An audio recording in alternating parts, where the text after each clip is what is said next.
सबने बरगद के वृक्ष को तो देखा ही होगा। क्या आपको ज्ञात है, बरगद के वृक्ष के बीज का आकार राई से भी छोटा होता है, परंतु बरगद का वृक्ष संसार के महाकाय वृक्षों में जाना जाता है।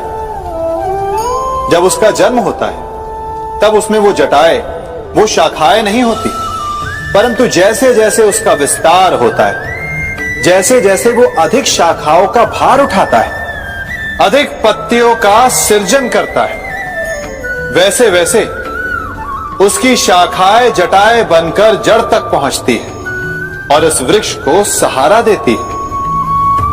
ये जीवन का बहुत महत्वपूर्ण पथ है। बिना लोभ लालच शुभ कार्य करें, अन्य लोगों की सहायता करें।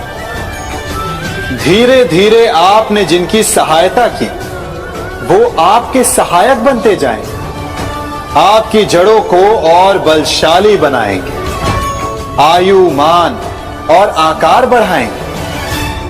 सहजीवन, सहायता और निष्काम कर्म आपको मृत्यु के पश्चात भी मरने नहीं देगा, आपको अमर रखेगा। हमारा शरीर प्रकृति का एक महान आविष्कार है। इससे जटिल संरचना संसार में और कोई नहीं।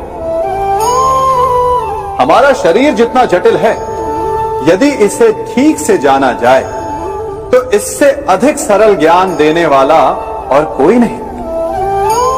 हमारे शरीर में पंच इंद्रियां होती हैं जो हमें भाव, गुण और वस्तुओं का बोध कराती हैं। हमारे पास आंखें हैं, नाक है, स्पर्श के लिए त्वचा है, कान है और जीभा है। सबका भिन्न भिन्न कार्य है। आंखों से देखना, कानों से सुनना, नथनों से श्वास लेना, त्वचा से स्पर्श करना और जीभा से स्वाद लेना। परंतु क्या आपने कभी सोचा कि प्रकृति ने हमें दो आंखें दी, दो नथने दी, दो कान दी, स्पर्श के लिए ये पूरा शरीर दिया, परंतु जीभा केवल एक दी?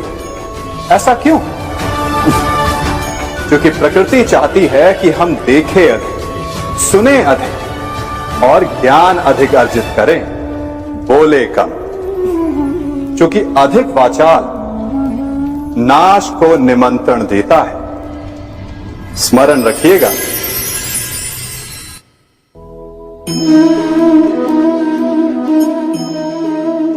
वे सदा यही कहते आए कि यदि आगे बढ़ना है तो अपनों का साथ दो।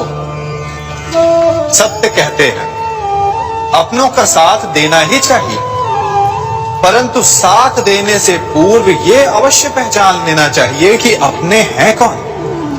क्या अपने वही होते हैं जिनके साथ हमारा रक्त संबंध होता है, या अपने मित्र? अपने वो होते हैं जो हमें सद्कार्य के लिए प्रेरित करें, हमें आगे बढ़ाएं, हमारा साथ दें। और वो जिनका साथ देने से समाज का नाश, धर्म की हानि, वो सगे हो करके भी सगे नहीं होते। इसलिए जब अपनों की परिभाषा का चुनाव करें तो उन्हें अपना माने जो आपका साथ दे, उन्हें नहीं जो हमें अज्ञान के मार्ग पर ले जाएं।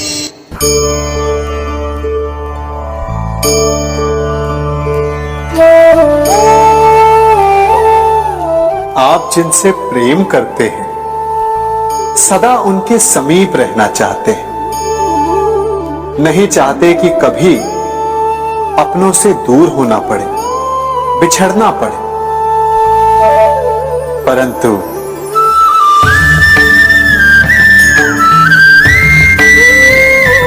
एक समय के पश्चात अपनों से दूर हो जाना उन्नति के लिए आवश्यक है।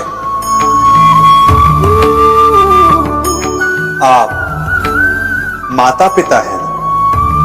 यदि आप अपनी संतान के जीवन के हर पग पर उनका मार्गदर्शन करते रहेंगे तो आपकी संतान स्वयं मार्ग चुनना कैसे सीखेगी? मार्ग के कांटों से स्वयं को बचाना कैसे सीखेगी? इसीलिए एक समय के पश्चात अपनों से बनाई गई दूरी सदा लाभदायक रहती है। आज मैं आप सबको एक कथा सुनाता हूं। एक दिन प्रातः एक व्यापारी अपने घर से निकला। घर से निकलते ही एक बिल्ली ने उस व्यापारी का मार्ग काट दिया। व्यापारी घबरा गया। वो फिर से घर लौट गया और शुभ घड़ी की प्रतीक्षा करने लगा। और जब वो पुनः अपने घर से निकला तब वो वाहन जा चुका था जिससे राजा तक पहुंचकर उसे भेंट देनी थी। राजा को भेंट नहीं मिली।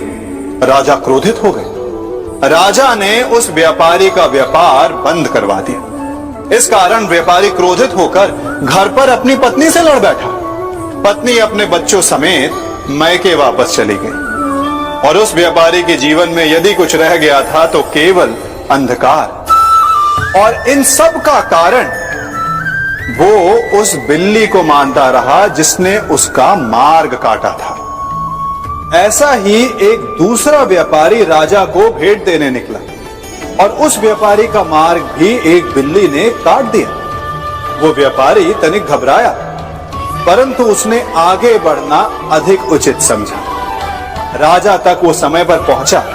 उसने राजा को भेंट की। राजा प्रसन्न हुए और राजा ने व्यापारी को अपना व्यापार बढ़ाने की अनुमति दी, स्वर्ण आभूषण दी। जब व्यापारी घर पर पहुंचा तो पत्नी को आभूषण और अपने बच्चों को देने के लिए वस्त्र थे उसके पास। हर ओर प्रसन्नता थी। समझ रहे हैं ना? दोनों के साथ एक ही प्रकार की घटना हुई, परंतु दोनों की प्रतिक्रिया भिन्न थी। ऐसा ही हमारा जीवन भी है। हमारे जीवन में प्रारब्ध का अपना स्थान है, परंतु उससे कई अधिक महत्वपूर्ण हमारी प्रतिक्रिया, हमारे सोच का प्रभाव है, क्योंकि यही हमारे जीवन को आकार देते हैं। इसलिए अपनी सोच को सकारात्मक रखिए। आपका जीवन सदैव आनंदमय।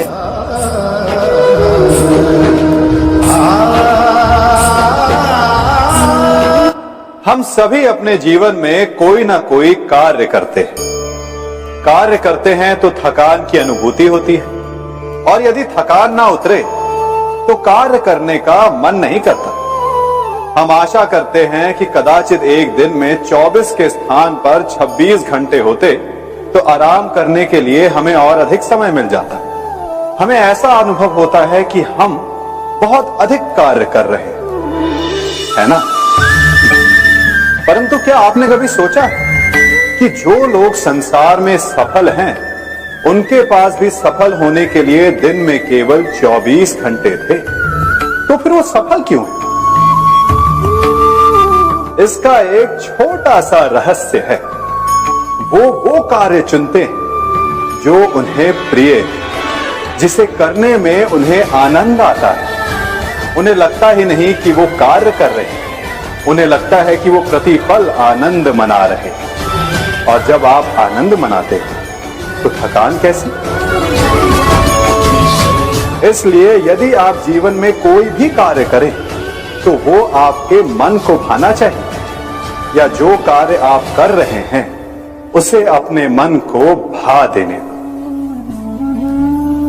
सफलता आपको मिलेगी। कभी सोचा है हमारा जीवन भी उस रेत की घड़ी की भांति है? जो रेत नीचे गिर चुकी है वो हमारा अतीत है। जो अब भी ऊपर है वो हमारा आने वाला भविष्य है। और वर्तमान ये संकुचित स्थल है जहां से धीरे धीरे करके रेत गिर रही है। अर्थात हमारे पास जीने के लिए यही एक क्षण है।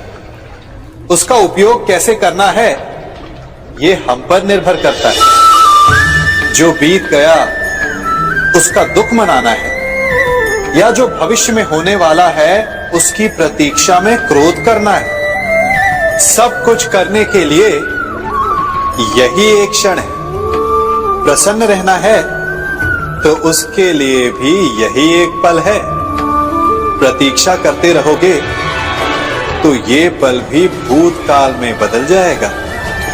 इसलिए आनंद के लिए, परोपकार के लिए प्रतीक्षा ना कीजिए। आपके पास जो पल है उनका भरपूर सदुपयोग कीजिए, क्योंकि इस घड़ी को पलटकर आप फिर से समय अवश्य गिन सकते हैं, परंतु अपना बीता हुआ समय आप वापस नहीं लौटा पाएंगे। मनुष्य भी बड़ा विचित्र प्राणी है। अपनों से नीचे के स्तर के लोगों को वो हे दृष्टि से देखता है, उनका उपहास उड़ाता है, उनसे बार बार कहता है कि तुम्हारा कुछ नहीं हो सकता, तुम भविष्य में कुछ नहीं कर पाओगे। जब मनुष्य के पास धन, संपत्ति, मान होता है तो वो दूसरों का आदर नहीं करता, परंतु वो एक बात भूल जाता है कि उससे भी अधिक शक्तिशाली कोई अस्तित्व में है, और वो है समय। काल काल अपना चक्र कब बदलेगा ये कोई नहीं जानता। समय अपनी करवट कब लेगा ये कोई नहीं जानता। कोयला भी समय के साथ साथ हीरे में परिवर्तित हो जाता है। इसलिए जीवन में कभी भी किसी का भी उपहास नहीं उड़ाना चाहिए।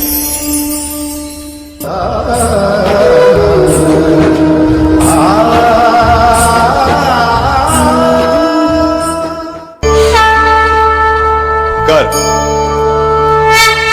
अभिमान और अहंकार, ये तीनों सुनने में एक जैसे लगते हैं, परंतु तीनों का अर्थ भिन्न होता है और परिणाम भी। तीनों का आरंभ प्रेम से होता है। स्वयं से प्रेम, परिश्रम हमारे मन में गर्व को जन्म देता है और सफलता अभिमान जगाती है। यहां तक ठीक है, परंतु जब ये भावना अहंकार बन जाती है तब वो समस्या बन जाती है, क्योंकि सबसे बुरा अंत अहंकारी का ही होता है।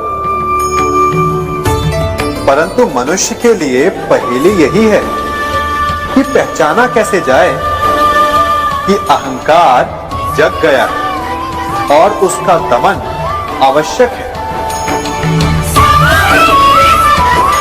इसका उत्तर मैं नहीं, आपका मन देगा। जब तक आप स्वयं से प्रसन्न हैं, जब तक आप सबसे ऊंचा उठने का प्रयास कर रहे हैं, तब तक ठीक है। परंतु जब आपके मन में दूसरों को नीचा समझने का भाव आ जाए तो सावधान हो जाइए, क्योंकि यही अहंकार है जो वास्तव में आपको हीन कर रहा है।